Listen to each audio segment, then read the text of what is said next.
I love what you wrote about Beyonce. She didn't just sing the words. They came from the spirit. And that's what we try to do when we read the book, because I realized that this was a spiritual journey, bigger than probably what you could have ever imagined. Well, I wouldn't say larger than I ever imagined. No? But because I always imagine big, and I've been grateful, and I'm very grateful that big things have happened from me. Always, even in corporate America, being the number one sales rep at Xerox in the world. Mm-hmm. That's how I really think day to day. Is I think big. It takes the same. I used to say this to my kids: if they think small and make it, whatever they are thinking, whatever their goals are, and it's a small goal and make it, I'm not impressed. If they think large and fail, I'm okay with that. Mm-hmm. But I'm not okay with them thinking small. Absolutely not. So take us back to Alabama, growing up in Alabama, and obviously still having really big dreams. Well, obviously I'm much older than you. Not that much. Not that much. Yes, I am. I can see it, Jill. But I was born in 1952 in Gaston, Alabama.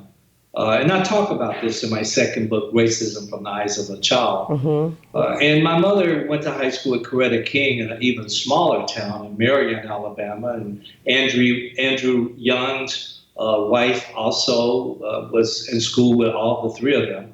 And my mother went to this Gaston, Alabama, and took up the torch of desegregation. And I never went to a black school, all black school.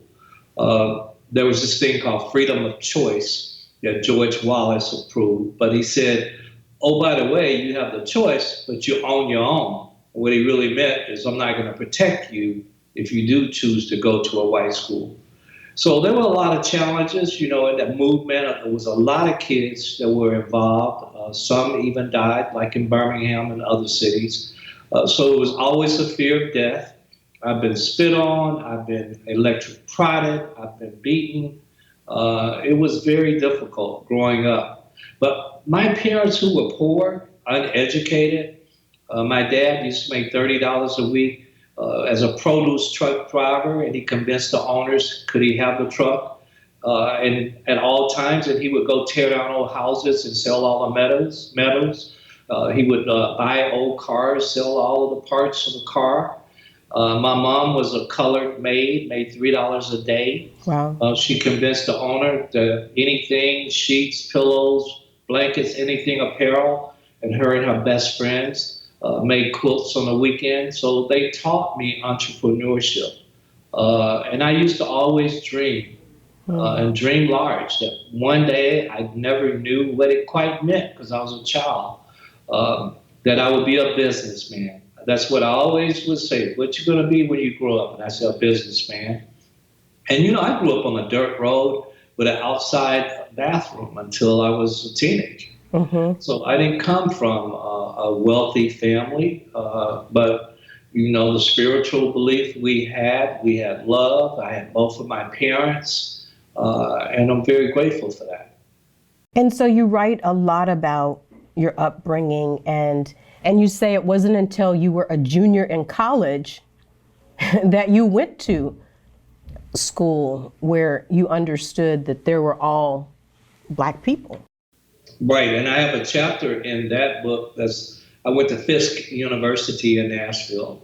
And so I have a chapter that is called Fisk Out of Water, because I had never been around Black people to that extent. And so I really had to fit in, and it was very difficult for me in the beginning because I had been in all white schools all of my life. And then so once you get to Fisk, does the possibility open up even greater that, yes, the dream that I had of becoming a businessman is really going to manifest, and it's really very, very possible? Yeah, I did. And also in music, my fraternity brother, I'm going to make a sci-fi cue, my fraternity brother, who was the general manager of Fisk FM radio station, David Lombard, we used to always, and I love music, so I used to hang out at the radio station. And we used to dream that one day we were going to have these girl groups. And we used to sit and talk, and we were very competitive. And I was like, my group is going to be better than yours. Well, he went on to put together In Vogue, and I went on to put together Destiny's Child. So, dreams can come true, but you first have to think of them and create, and then do the commitment and the actions to make it come to fruition. And so, you from Alabama, your wife from Galveston, both Texas. Beyonce's song is my dad is from Alabama, my mama's from Louisiana. And so y'all come together. And tell me about coming together. Tell me about when you met her. Well, it goes back again to racism from the eyes of a child. I actually thought Tina was white when I met her. Wow. I had not dated many Black women at all. And I have, in Racism from the Eyes of a Child, I talk about my 10 years of therapy for the trauma of racism. And I talk also about a term called eroticized rage. Wow. And so I actually thought she was white when I first met her. And then on our second date, realized she wasn't. I was kind of hesitant because I had never dated. I hadn't dated many Black women. And we started dating, and she worked in downtown, and I worked in downtown Houston. And it's an interesting story that I tell because she came to a party. That's how I first met her, and she gave me her name, and I remember writing her name. Her maiden name is Beyonce, and I spelled it B-O-Z-S-A-Y, Beyonce, so that I could pronounce it. So you wrote it like it sounded. Right. So she told me she worked at MasterCard in sales, and at that time I was selling copiers at Xerox, and so I showed up one day. We had a lunch actually planned, and I was going to meet her at our office, and I went to MasterCard, and I'm there in the lobby. I'm asking for Tina Beyonce, and they said there's no Tina Beyonce work here. So because I was a copier sales guy, I actually lied and said I was a service guy. I was a Xerox serviceman. And I wanted to go service the copier. So I needed to go and look at all the copiers. But at the same time, I'm asking and looking for her. And they say, she doesn't work here. So I think this really attractive woman lied to me. And almost 4 or 5 months passed, and I finally see her. And I saw her 3 times in one day. I hadn't seen her since the party. And then the third time was in the afternoon, and we were both downtown on the opposite side of the street at a red light crossing. In the middle of the street, I said, oh, you that girl who gave me the wrong information and lied to me where you work. She said, boy, get out of the street. Let me tell you, what are you talking about? I waited for you. You never showed up. I said, I was there 30 minutes early at MasterCard. I looked for you. I went all through the building. They told me that you didn't work there. You lied to me. She said, fool, I told you Visa. That's the best. True story. Fool, I told you Visa, not MasterCard. Fool, I told you Visa. And so does it just begin to blossom from there? Yeah, it was that moment. There was sometimes it's moments. That was a moment. That was a moment. And then you get together and you marry and you start your family. And you write in the book that Tina, or Mrs. Knowles, realizes very early on that your daughter is talented. What do you think when she says, I think she's got a gift? Well, I had heard it several times at school. I was on the school board, so I was very active in my kid's life. So I had heard that, but as a dad, I didn't think a lot of it. The kids were always singing. They were always doing fashion shows. You know, that was part of our family life at home. So I knew she could sing, but I didn't know yet that was a passion, something she really loved at such an early age. And then we went to a talent show at elementary school, and Beyonce sat at the table, and she was ready and anxious to go and perform. And when she got but before she went to perform, she said, "Well, Mom, Dad, I'm ready to get my trophy and get my $100 so we can leave." I said, "Well, how do you know you won already?" She says, "I know I've won." And when she got on the stage, she was a totally different little girl. Mm-hmm. And then we saw something special in her. And you write about her shyness and how incredibly introverted she was, and how you guys were really concerned about that, especially at school, because you talk about the way that she processed things versus other kids, and how you were just really concerned about that early on. Talk about that. Well, I would go because Tina worked we both co-owned a hair salon, a very successful hair salon. And so I had picked the kids up. You know, I was the person that took them to dances and rehearsals on Saturdays. But I would go to the school sometimes, and she would be on a playground swinging by herself and not playing with the other kids. And she just felt the other kids didn't understand her. But since as I've gotten to read and see these special gifted kids and artists, left brain versus right brain, and how they process and how they communicate, I understand it better now today, that she was in a creative space always. And then so y'all start this journey of entering her in competitions because you realize that she's got something special. Well, it actually started with first what I tell parents. Once we identified that was something that Beyonce loved, not something we loved, right? Something she loved doing, we surrounded her with some tools, some early tools. We got her in dance, and so it was her dance teacher who actually began her first at dance competitions. And then finally, one day, put in a category called Sing Dance, where you obviously sang and danced. And she won that.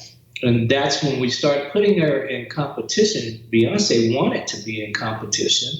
And so we would put in pageants, but I despised pageants. I thought it was crazy as heck.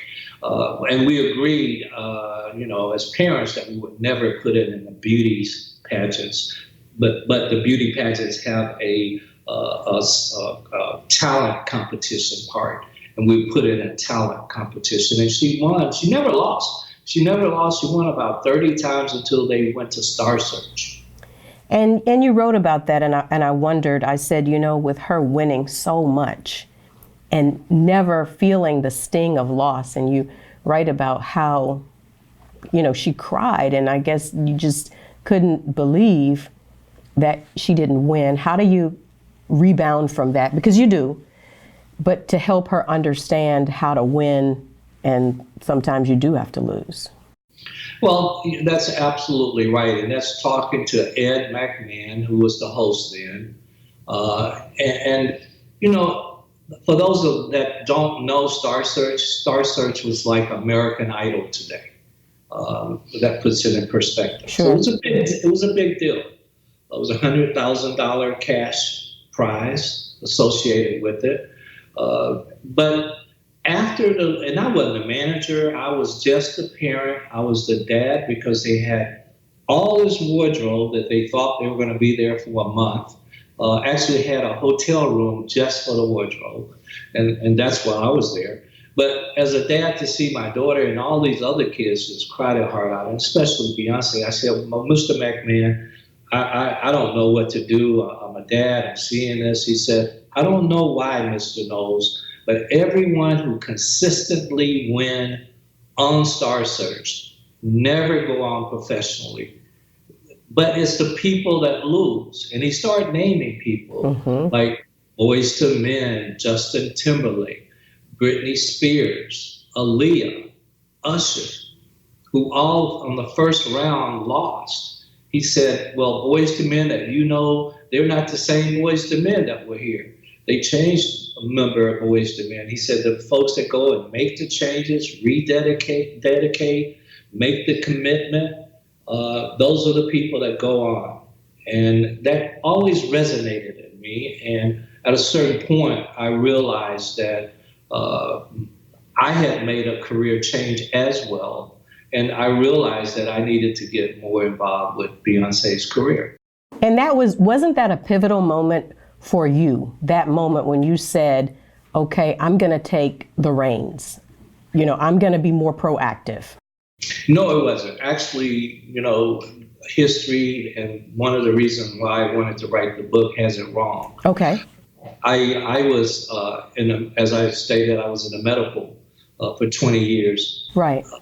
I got, after a procedure, surgical procedure, I got paged by the neurosurgeon who told me he could no longer use my instruments because he had just been given a warning that if he didn't reduce his cost per procedure in the operating room, he could no longer practice at that hospital.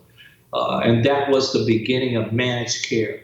And I immediately called Tina and said, I can no longer do this. I can't sell price. And so I began to look inside of me what my passion was at the time. And you know, after soul searching, it was music. I had always had a love of music growing up. I had some great experiences DJing for my parents on Sundays and being in a band, in high school for fun. But I enjoyed music. So I made a career change. My first artist was not Destiny's Child. It was a rapper in Houston who I got signed to MCA Records. Lil O is his name. He's still an artist here. And that's how I got started. This all happened within the same time, but I did not, for the record and for history, I did not leave my corporate job for Beyonce. I left my corporate America to start my own career at my pace. Mm-hmm. And so for you, it was just, it's time. It's a new season dawning, and you started to birth your own dream. Exactly. And at that time, almost months afterwards, Star Search happened, and the girls lost. So I had already formed Music World Entertainment. I had already signed Lil O. So I was in the music industry. But as you write about it, and I know you can certainly tell it better than I can, but it feels like when you're reading the book that your business acumen, just from working for Xerox and traveling the world, was really preparation for this next thing that would be managing talent and understanding. And, all of the leadership skills that you write about in the book, that it was just right there so that you would know how to go in and do the things necessary to create success. Well, I always think the name Destiny has always been so divine and appropriate. It almost appears like both our family's destiny was destined to all meet together. In the entertainment industry. So you're right, I had been, you're right in that I was prepared to really go to a major stage. I was prepared in marketing and sales and branding, because when we went to the music industry, they were still in the records industry and we were in the branding industry and branding business. So our approach was totally different than what most in the music industry were doing. And so I think, with the global success of Destiny's Child and then on with Beyonce, people just think that probably it happened overnight. But you really chronicle through the book, and I think it's really incredible, not just from your eyes, but from different perspectives of what happened on the journey. But talk about the process, because the process it just feels so arduous and so intense. It is very intense.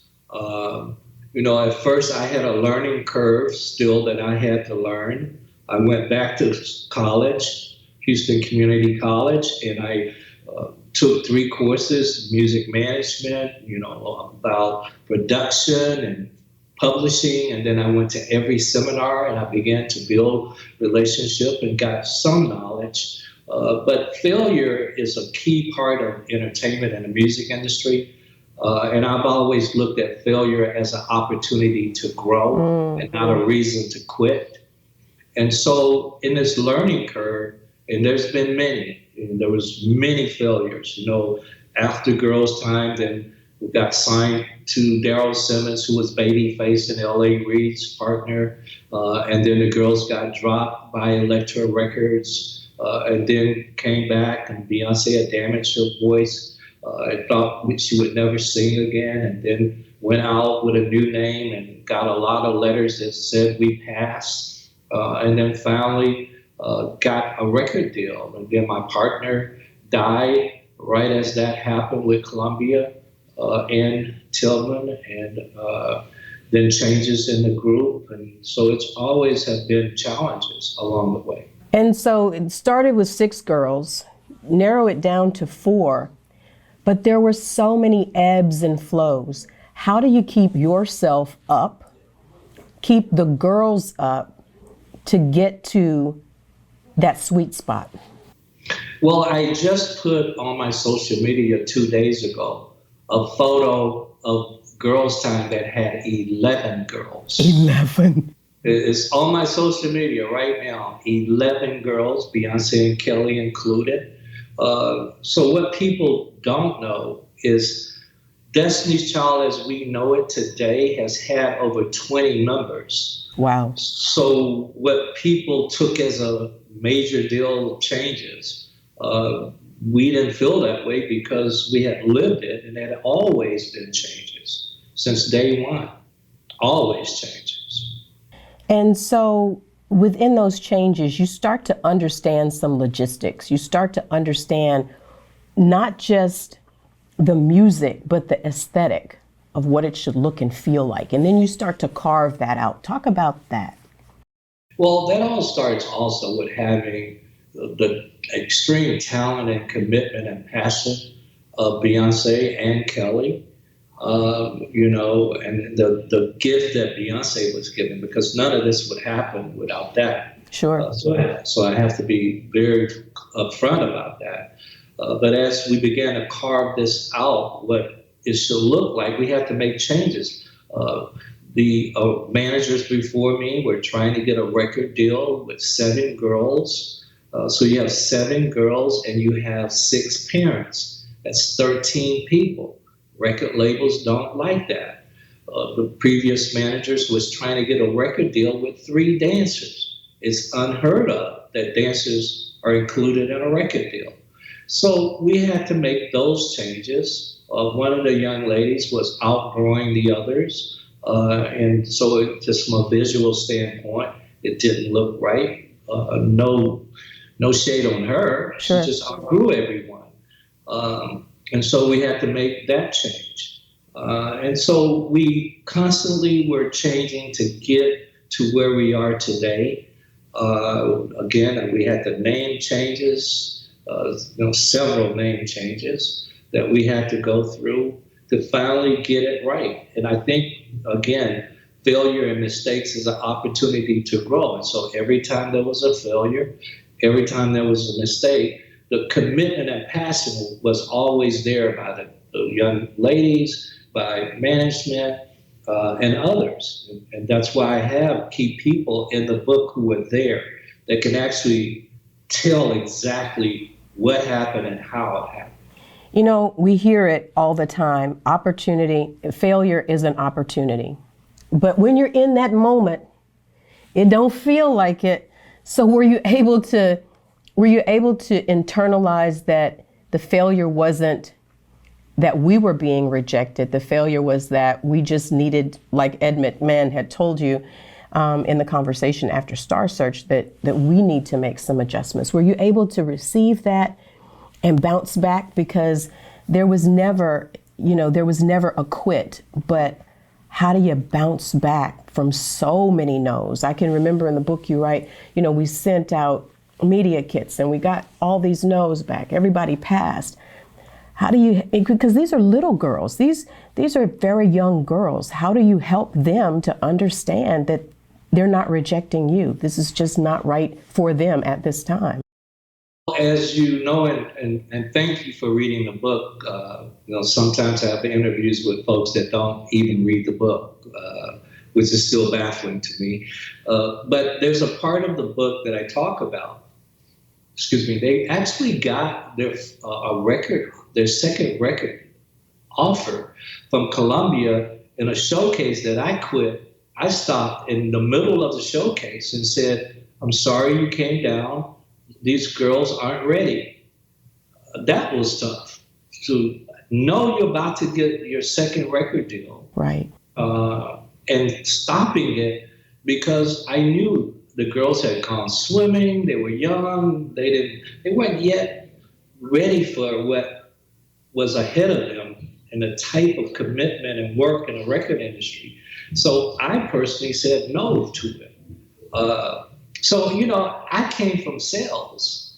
I was fortunate. I've had a really great career. So I know what failure's like. I know what no's like. You're a salesperson. You hear no. I've always been that sales guy. If you said no, it means I just didn't present it the right way. Something I must have said that you didn't understand, because you should have said yes. So I've always had that kind of mentality. And I've heard no's so many times, so that didn't really challenge me that much. Right. So I've always had that kind of mentality. And I've heard no's so many times, so that didn't really challenge me that much. Right. I'm so grateful that you set the record straight, because once you reach such global status, there's so many stories that are told. And I'm sure that there are so many people that want to have lunch with you, that want to pick your brain, that want to know what you did, want to be able to replicate what you did. But as you chronicle in the book, there's so many things happened. And one of the things that you write about and you talk about, and others in the book, especially Linda Ragland, if I'm not mistaken, she talks about the discipline that you were able to bestow on the young girls, your daughter and Kelly and the girls, and the discipline that they displayed in getting it right, the attention to detail, the spirit of excellence. How does that happen? It goes back to family dynamics. Imagine, I love one of Solange's songs. She says, "I'm a little girl growing up where my dad drives a Jaguar, my mother drives a Volvo, and is extremely beautiful. My kids grew up in a different setting, and I'm grateful for that. I don't say that with any arrogance or ego. But they grew up in a different setting, and they got to see their parents, the mother and father, own the #1 hair salon in Houston. They got to see their dad be the #1 sales rep in the world in the medical division of Xerox. That's not a normal household. No. They saw our preparation. They also saw our failures, and they saw how we encountered and how did we handle failure. So they grew up seeing that.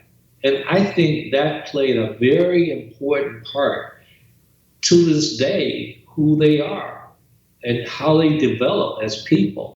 Absolutely. And one of the things that you write about is gifts and talents and skill. And I think sometimes people can get that misconstrued. And you talk about Beyonce's gift, but how it has to go deeper. It has to be more than that. Yeah, she has a gift, but then she has to work hard to hone in her skills with her talent. And then I talk about others that have a talent, and they have to work hard to hone in their skills. So it's different. Very few. Michael Jackson had a gift.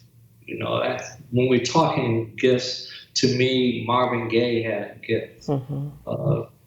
Iconic artists is who we're talking about.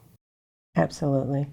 And so for you, when you sat down to write this particular book and you look back on the journey, what do you want people to really know? Because, you know, once you reach, you know, I guess a certain level of fame, everybody's sort of telling and extending their own narrative. But this is from the people that were on the journey with you guys very early on. What did it feel like for you to look back at the sum total? And not even the sum total, but to look back at the journey from where you came from.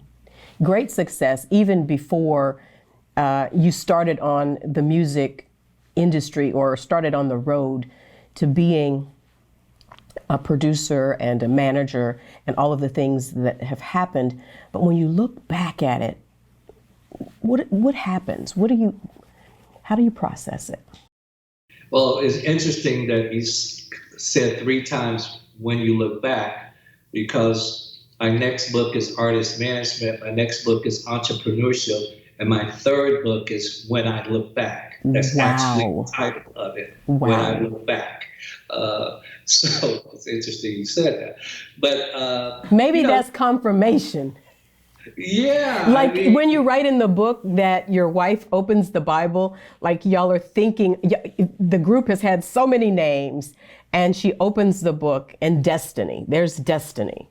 You know, it's almost like it's prophetic, like it's just the universe saying, okay, here it is. Exactly. You're exactly right. But when I look back, it makes me, the way I came up with that, I was coming, my wife and I, we live sometimes in San Diego, and we were coming, and there's a part of Houston that the freeway is elevated, and there was a very poor neighborhood that reminded me of my neighborhood. And as we were driving home, I just was thinking about my childhood, because it looked so much like my neighborhood. And then downtown Houston has a beautiful skyline, and the sun was setting, and it was beautiful golden, and it just brought almost tears. It did bring tears, and it made me think of my life of going from that little poor boy to seeing this golden skyline. And that's when I decided to name the book When I Look Back. But when I look back, which will be a part of the book, what I'm about to say, it's just gratitude, joy. Sometimes there was failure, and it wasn't always perfect. But our kids, Beyonce and Solange, what I'm most proud of is that they would be just as polite right now to your janitor as they would to the President of the United States. There would be no difference. They would be the same person, same humble, polite person, and treat everyone with respect. That's the number one thing I love most, not their awards, but who they are as people. And when I look at that journey, if I had to do it all over again, and I don't want to give away the ending of the musical, but if I had to do it all over again, I wouldn't want to change anything. I would want the failures, because they helped me grow, they helped the family grow, and I'm just very proud of Beyonce, the mother now, the artist. She has control of her own destiny, and very few people, maybe one, has ever asked me, because I ended up within an hour, actually 2 hours, had to rename the group because we got a cease letter to Destiny's Child. And nobody ever asked me, well, why did you name it that? Why did you name the group that? Because Destiny's Child is Beyonce. Wow. That gives me chills. I tell you, I just, we want to thank you for, and I don't want to give the whole book away because, as I said, I read the books from cover to cover. But I think it's an incredible journey, and it's amazing that you are writing a book on entrepreneurialism because your gift, your business acumen, your ability to adapt to so many differences is really what drove it drove the engine. And sometimes when you are behind the scenes driving the engine, people don't really understand why the engine is doing what it's doing. And you know, the engine had to be driven, and if the driver wasn't prepared, then we wouldn't be able to enjoy the gift that is Destiny's Child and that is Beyonce, had it not been for the brilliance of you and your wife and the others that were able to drive the engine. Well, thank you very much. Thank you again. It's been a great interview. I have to say that you have helped me with a decision on who I choose to have interviews with in the future. Seriously, I mean that with much respect, because this is what I've always thought that an interview should be like. Unfortunately, with social media and hype and all of that, it's changed dramatically. So I really thank you for giving a very in-depth, grown-up interview.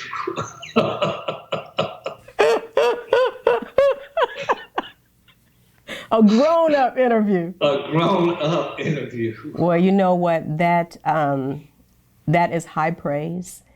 That blesses us immensely. And every story, Mr. Knowles, let me just say, every story, we believe gives life and hope to the next story. And we know that we are working in the realm of being able to take care of people's stories from the smallest to the largest. And if we do that, then we'll have God's best. And so that's what we try to do. So it blesses us that you would say that. Well, thank you very much. And we want to thank you for being so gracious with your time, because I'm sure I well went over the time. Well, it doesn't matter. I enjoyed every moment of it. Thank you. Will you promise to come back for your next book? I give you my word. It's Artist Management 101. All right. Well, we are going to connect, and we look forward to seeing it.